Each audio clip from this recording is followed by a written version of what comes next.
Hello, everyone. I'm Dale Howarth, curator and organizer of TEDxLukelyBrook. Here we are, yet another interview with one of the great speakers that's going to be at TEDxLukelyBrook, taking place on the Isle of Wight, March the 2nd, 2022. We're in a new year now, so not too long before we get there. Really pleased to be able to introduce everyone to Clive Loseby. Hi, Clive. Hi Dale, how are you doing? I'm very good indeed, thank you. I know we had a chat before we started to work on this interview. It's been great to catch up, but one of the things we're talking about, of course, was, TEDxLukelyBrook, great lineup of speakers. It's been really interesting how those speakers have come to be at the event. So some applied through the more formal channels, some I was fortunate to know through the speaking circuit, and then your good self, we were talking, it was through LinkedIn. It certainly was. I've been, especially since lockdown, I've been posting a lot of information about what I'm passionate about, and you contacted me through LinkedIn, and that's how the conversation started. Yeah, so social media works. One of those posts certainly grabbed my attention, and when we had our first chat, that certainly sparked even more interest in what you were doing. People won't know you. I know you as global leader in website accessibility for disabled people, and of course you founded your own business back in 2006. That's Access right. by Design. So can you tell us just a little bit more about that business and the work that you're doing?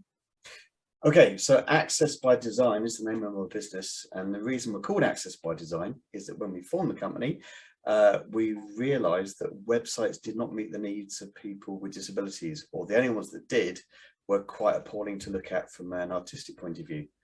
Jess, who founded the company with me, is a digital artist, so aesthetics was extremely important to her. Accessibility was also extremely important to both of us, and we realized that we had something a little bit unique. So we determined that we wanted to show the world that you could have a website that was both cleanly designed and attractive and worked well for people with disabilities and every ability. Yeah, and I know it's something that keeps you really busy, and I love your aim, the fact that you're looking to change the world one website at a time. It's a great story, and I know there's a lot behind it. And how did you come to do what you're doing? What is it that drew you into looking at this accessibility issue?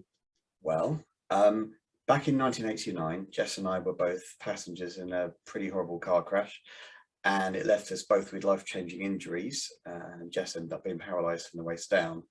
The accident happened when we were both teenagers, so when something like that happens, you're not really sure, you're on a different set of train tracks altogether. What that basically meant is that we still carried on. We got married, we had children, we carried on with our lives, but we discovered that the environment, which we had always grown to know over many years, was suddenly not an accessible environment anymore. This is before the Disability Discrimination Act or any kind of legal support. And we discovered that lovely historic Chichester, where we're from, and it is lovely, had lots of lovely and accessible buildings, and a lot of them were listed buildings. So Jess, being Jess, decided to do something about it. She put a campaign group together, and she was basically in the paper every other week, with no backing, no legal backing, apart from the fact that she was just wanting to get the message out there. And as a result of the campaigning, there were 4,000 rock curbs put in by the council in Chichester, and one by one, the historic buildings, the banks, the building societies, the solicitors, they all begin to fall into line. And this again is before the Disability Discrimination Act came into being. So if you fast forward to 2006, when we started the business, by then Chichester was far more accessible, and you would expect to go to a place and that you would be able to get into it. You would expect that there would be a disabled toilet. You would hope, not always, but you'd hope if there was a stairs, there would be a lift. That's the kind of environment that we'd come to expect by then. What we discovered when we started the web design company is that you're going back to the 1990s, if not before, in terms of accessibility. And what Jess discovered is that there are actually a lot of rules that were drawn up back in 1999. I kid you not, which said these are the kind of things to be thought about when you're building a website. So that's why Jess decided, well, we're going to be Access by Design. We better make sure that every website we do is built to a very high standard and is fully accessible. I say fully accessible. I always add the phrase like you did for people with disabilities. Yeah. Because for now, in 2022, people don't really get it, which is why, you know, what's behind my TEDx talk. Yeah, and obviously out of something which was an incredible moment in your life and negative, something really positive came from that. You know, as you said, you not simply changed direction, it was completely different set of tracks that you were now going down.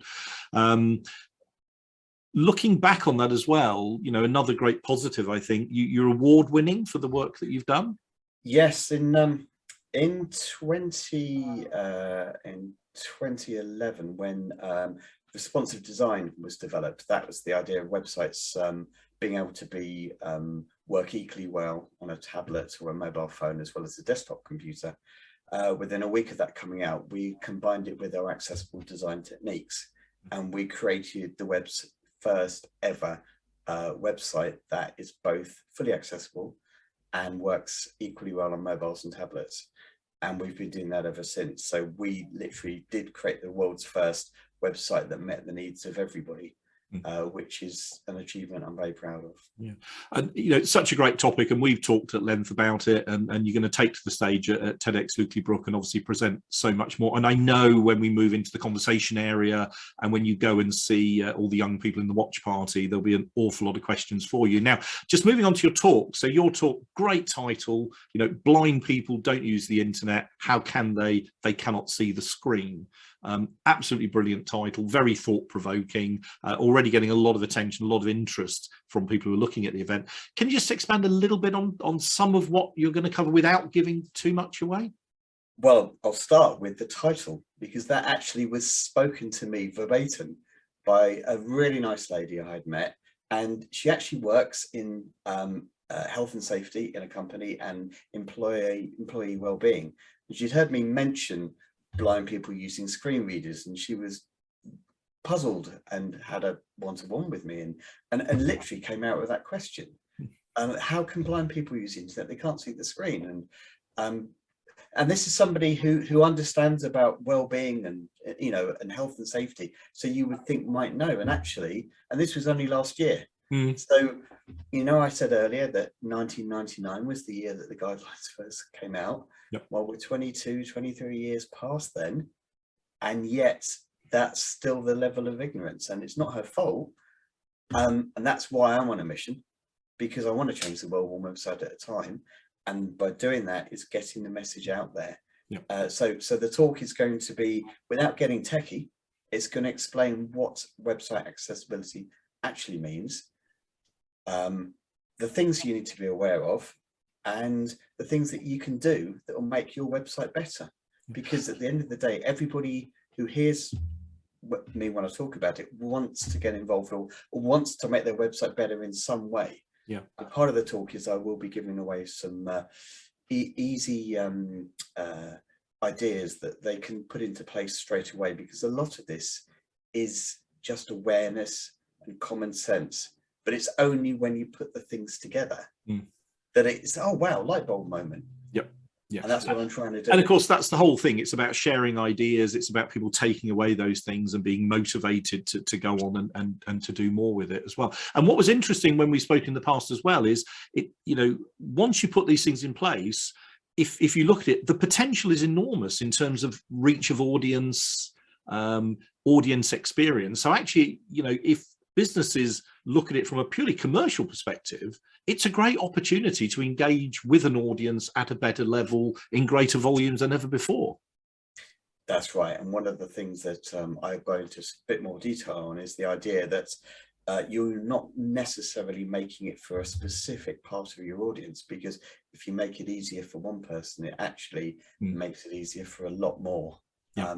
And that's why the synergy with the title of the day, if not now when, is works so well, because we are 22 years past when this was first talked about, and yet we still have got so much way to go. And if we don't do it now, when are we ever going to do it? When are we ever going to do it? Absolutely right. And in terms of TED Talk, as I say, so at the beginning of the interview, you know, I sort of reached out to you through LinkedIn. I'd seen something you'd written on there, which certainly grabbed my attention and was highly thought-provoking.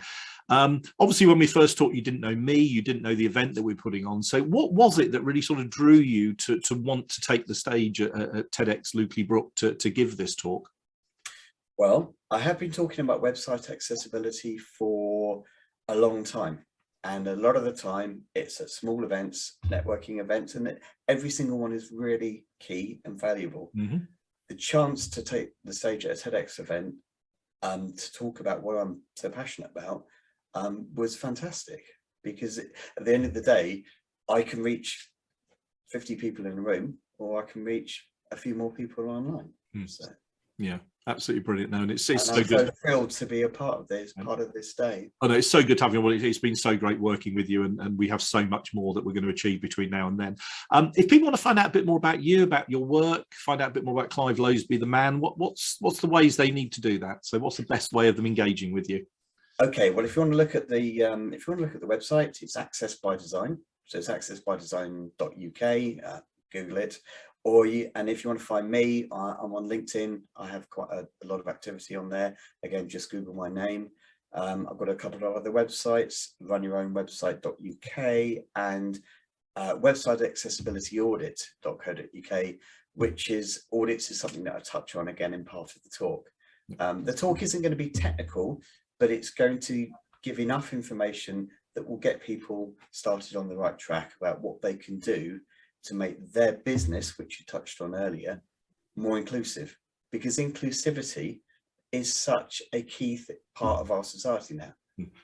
Yeah, absolutely. And of course, if people go to the TEDxLukelyBrook website and you look under the talk section with speaker profiles, including your good self, they'll see a number of those links as well. So absolutely, quite easy to find. So it's been absolutely great talking with you. I always learn so much every time we have a chat. Very much looking forward to seeing you in March. And thank you so much for your time, Clive. And I'll speak to you again soon. I'm ever so grateful for your time as well, Dale. Take care. Thanks, Clive. Wait to the event. Bye-bye.